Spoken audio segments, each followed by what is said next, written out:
Okay children, குழந்தையெல்லாம் கொஞ்சம் கவனிச்சுக்கோங்க. Article writing. ஸோ இந்த வீடியோவில் நம்ம ஆர்டிக்கல் ரைட்டிங்னா என்ன அப்படின்றத பற்றி நம்ம தெளிவாக பார்த்துக்கலாம்.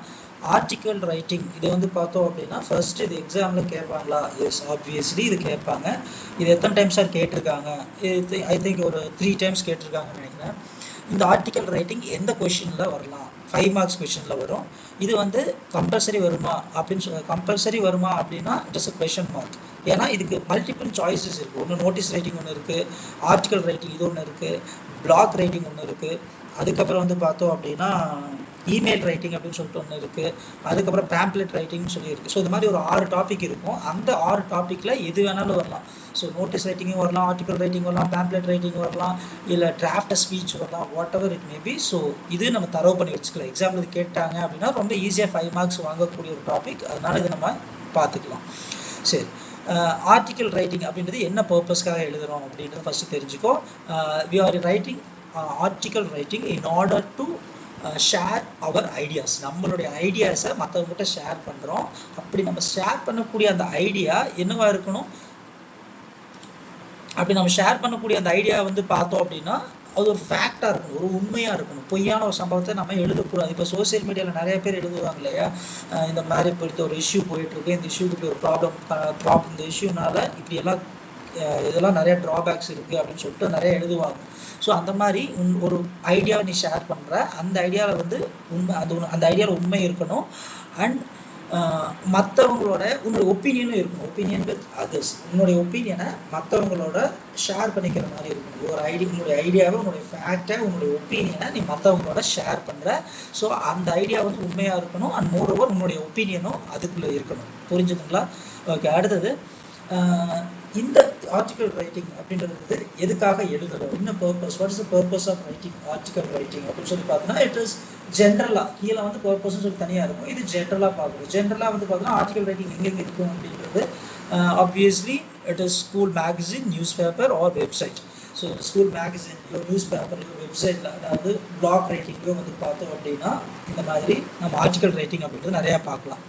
இந்த ஆர்டிக்கல் ரைட்டிங்கினுடைய கோல் என்ன? What is the goal, ultimate goal of article writing? இப்போ நம்ம ஒரு சோசியல் மீடியாவில் நம்ம இப்போ ஒரு போஸ்ட் போடுறோம்னு வச்சுக்கோங்க. அந்த போஸ்ட்னுடைய கோல் என்ன? We want to get likes, நிறைய லைக்ஸ் வாங்கணும். சரி, ஓகே, லைக்ஸ் இல்லை, வேற என்ன? மற்றவங்களுக்கு வந்து நான் என்னுடைய கருத்துக்களை சொல்கிறேன். சரி, ஓகே, கருத்துக்களை சொல்கிறதுக்காக நம்ம ஒரு விஷயத்த நம்ம போஸ்ட் பண்ணுறோம்.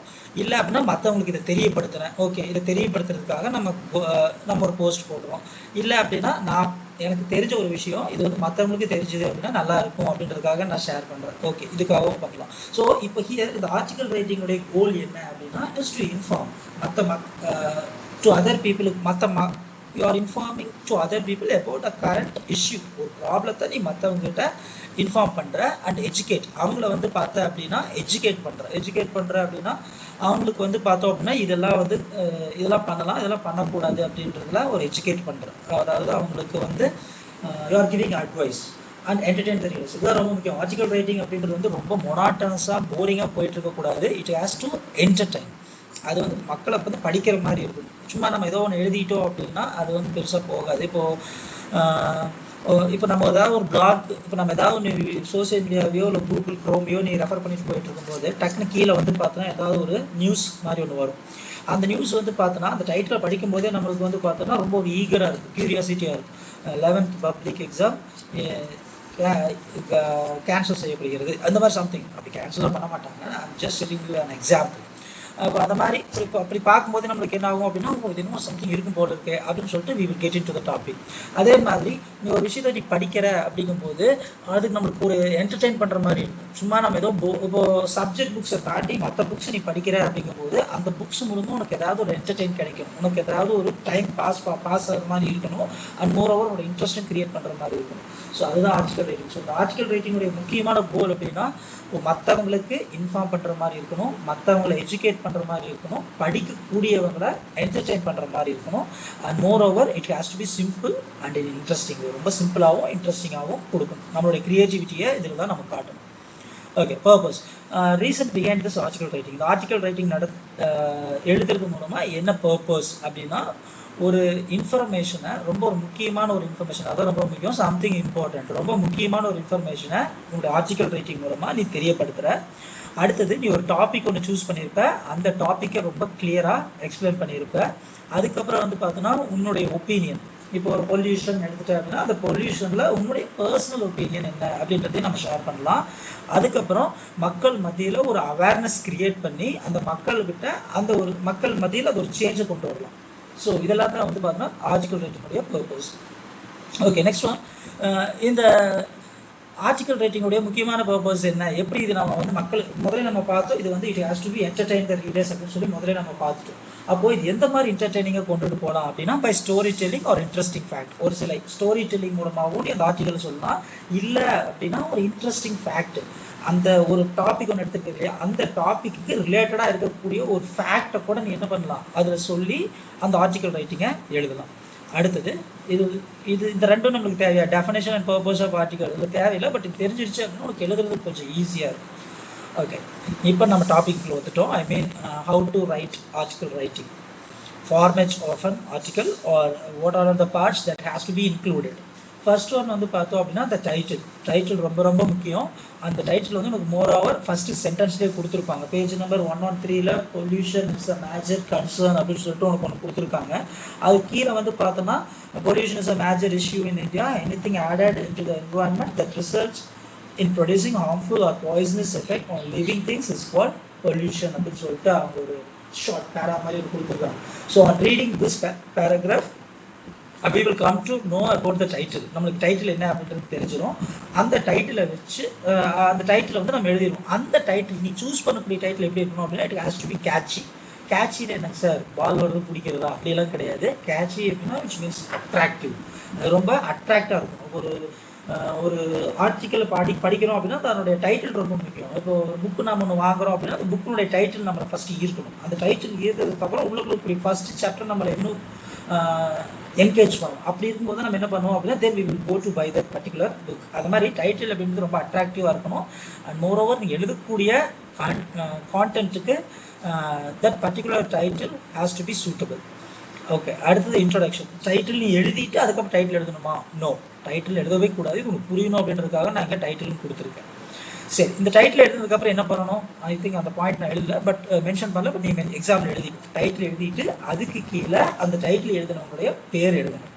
பை ரவி, ராம், லக்ஷ்மண், சீதா, ஷீலா, பாலா, இந்த மாதிரி ரொம்ப ஒரு ஃபெமிலியரான ஒரு நேம் எழுதலாம். இல்லை அப்படின்னா எனக்கு இல்லை சார், எனக்கு வந்து நான் இதுக்கு கொஞ்சம் ஃபெமிலியராக தெரியல அப்படிங்கிற மாதிரி இருந்துச்சுன்னா யூ கேன் ரைட் XXX. இல்லை சார், புக்லேயே அந்த கொஷன்லேயே கேட்டிருக்கக்கூடிய கொஷன்லேயே வந்து பார்த்தோன்னா they have given the title அப்படின்னா you can use that title. அடுத்தது இன்ட்ரோடக்ஷன்.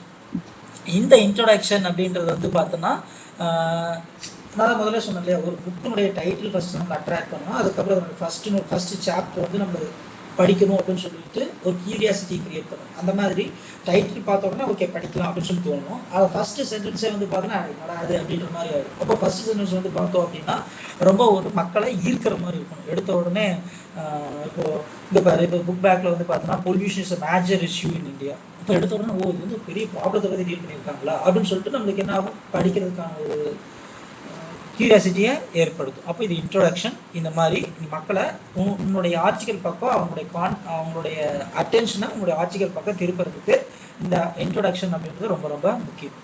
சரி, லூஸ் இன்ட்ரோடக்ஷன் சைட் ஹெட்டிங் கொடுக்கணுமா? நோ. ஆர்டிக்கல் ரைட்டிங்ல எக்காரணத்தை கொண்டு எந்த இடத்துலையும் நீ சைட் ஹெட்டிங் கொடுக்கக்கூடாது. பட் இது பேராகிராஃபாக எழுதணும். அப்படி நீ பேராகிராஃபாக எழுதும்போது அதில் ஃபர்ஸ்ட் பேராகிராஃப் இன்ட்ரோடக்ஷன் மாதிரி இருக்கணும். அண்ட் செகண்டு, தேர்டு, ஃபோர்த்து ஒரு 3 பேராகிராஃப் எழுதிக்கணும் பாடிக்கு. இந்த body of the article writing வந்து பார்த்தோம் அப்படின்னா டீட்டெயில்ஸ், நீ எதை பற்றி கொடுக்குறியோ அதனுடைய கிளியர் டீட்டெயில்ஸ் இருக்கணும். அதை பற்றி இருக்கக்கூடிய ஃபேக்ட் என்ன, உண்மைகள் அப்படின்றது இருக்கணும். எக்ஸாம்பிள்ஸ் கொடுக்கணும். Are you have to give your own opinions, உங்களுடைய ஓன் ஒப்பீனியனையும் கொடுக்கணும்.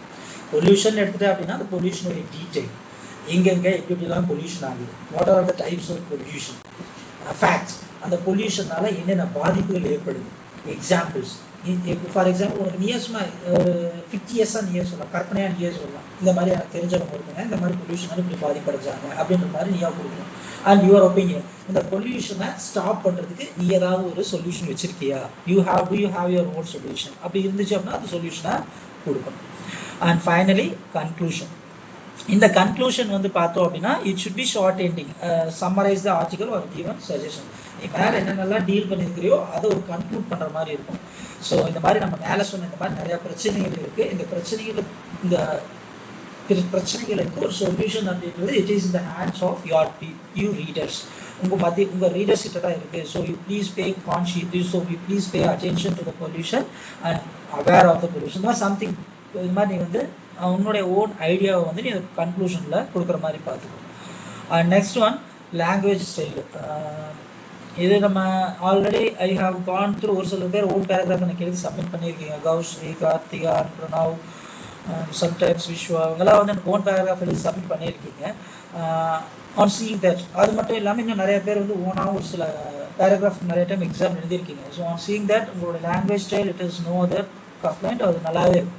அதனால் நீங்கள் என்ன பண்ணிக்கலாம் அப்படின்னா ரொம்ப சிம்பிள் அண்ட் கிளியர் இங்கிலீஷாக இருக்கணும். ரொம்ப ஒரு ஆர்னமெண்டல் லாங்குவேஜ் எழுதணும், ரொம்ப சிம்பிள். அதாவது ஒரு வில்லியம் போர்ட்ஸ்வொர்த் அப்படின்னு சொல்லிட்டு ஒரு பெரிய ரைட்டர் இங்கிலீஷில், அவருடைய போயம் எல்லாமே வந்து பார்த்தோம் அப்படின்னா ரொம்ப சிம்பிள் வேர்ட்ஸ் இருக்கு. எதுக்காக சிம்பிள் வேர்ட்ஸ் எடுக்கிறாரு அப்படின்னா because even the ordinary people want to read his poem and they want to understand the poem.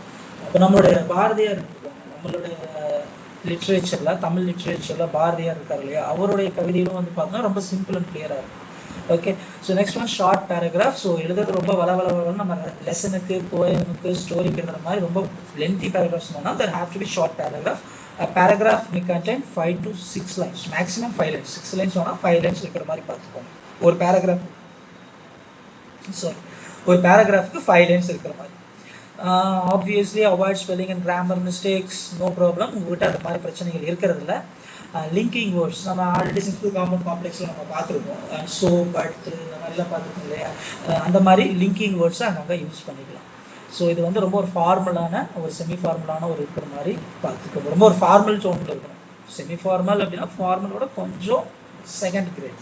Formal அப்படின்றது ஃபர்ஸ்ட் கிரேட் அப்படின்னா செமி ஃபார்மல்ன்றது செகண்ட் கிரேட். அந்த மாதிரி பட் ரொம்ப இந்த ஃப்ரெண்ட்ஸுக்குடைய உரையாடக்கூடிய அந்த மாதிரி இருக்கக்கூடாது. ரொம்ப கலோக்கியலாக இல்லாமல் கொஞ்சம் ஃபார்மலாகவும் செமி ஃபார்மலாகவும் இருக்கும் அந்த டோன். ஓகே, டோன் அப்படின்றது நீ அந்த ஆர்டிகல் ரைட்டிங்கில் சொல்லக்கூடிய அந்த டோன்ன்றது. ஓகே, இப்போ நான் இதில் உனக்கு ஒரு மாடல் ஆர்டிகல் மாதிரி கொடுத்துருப்பேன். So the importance of discipline in student life. So இது ஒரு டைட்டில். ஸோ இது வந்து கேட்சியாக இருக்கணும் அப்படின்னு பார்த்துட்டோம். ஸோ இதில் ஃபர்ஸ்ட் பேராகிராஃப் இருக்கு இல்லையா, திஸ் கலர்.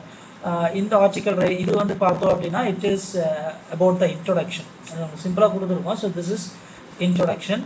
இது வந்து பார்த்தோம் அப்படின்னா திஸ் இஸ் அபவுட் கான்டென்ட். இந்த கான்டென்ட் இதை நான் ஒரு பேராகிராஃப் தான் கொடுத்துருக்கேன். பட் எக்ஸாம் எடுக்கும்போது ஒரு ஐ திங்க் முதல் 5 பேராகிராஃப்ஸ் அப்படின்னு சொன்னேன். ஒரு 3 பேராகிராஃப் மட்டும் போதும். ஐ திங்க் 3 பேராகிராஃப்ஸ் என்ன கான்டென்ட்ல வந்து 3 பேராகிராஃப்ஸ் இருக்கும். இது வந்து இன்ட்ரோடக்ஷன். ஆனால் there is no introduction title. ஆனால் இங்கே வந்து இது வந்து இன்ட்ரோடக்ஷன் மாதிரி தான் இந்த 2 லைன் இருக்கும். இங்கே ஒரு டைட்டிலும் கொடுத்துருக்கீங்க, டைட்டிலும் கொடுத்துருக்கேன். பட் ப்ளீஸ் எக்ஸாமில் நீங்கள் இந்த மாதிரி டைட்டிலும் கொடுக்க வேண்டாம். The importance of discipline in student லைஃப்னு கொடுத்து இதுக்கு கீழே பை அப்படின்னு சொல்லி போட்டு உன்னுடைய நேம் இல்லை, ஏதாவது ஒரு ஃபெமிலியரான ஒரு நேம், இல்லைனா XXX என்ன கொஷின்லேயே என்ன நேம் கொடுத்துருக்காங்களோ அந்த நேம். ஸோ இந்த செகண்ட் பேராகிராஃபில் வந்து பார்த்தோம்னா திஸ் இஸ் கான்டென்ட், இந்த இன்ட்ரோடக்ஷனுக்கு ரிலேட்டடான கான்டென்ட். ஸோ இது வந்து பார்த்தோம் அப்படின்னா இட் இஸ் லைக் கன்க்ளூஷன். சிம்பிளாக உங்களுக்கு வந்து 3 பேராகிராஃபாக கொடுத்துருக்கேன். பட் எக்ஸாம் எழுதும்போது இன்னும் இந்த கான்டென்ட்டை மட்டும் இன்னொரு 2 பேராகிராஃப் லென்த்தன் பண்ணுங்க. ஸோ ஒரு பேஜ் வர மாதிரி நீங்கள் எழுதிக்கோங்க. உங்களுக்கு ஒரு பேஜ் வந்துச்சு அப்படின்னாவே போதும்.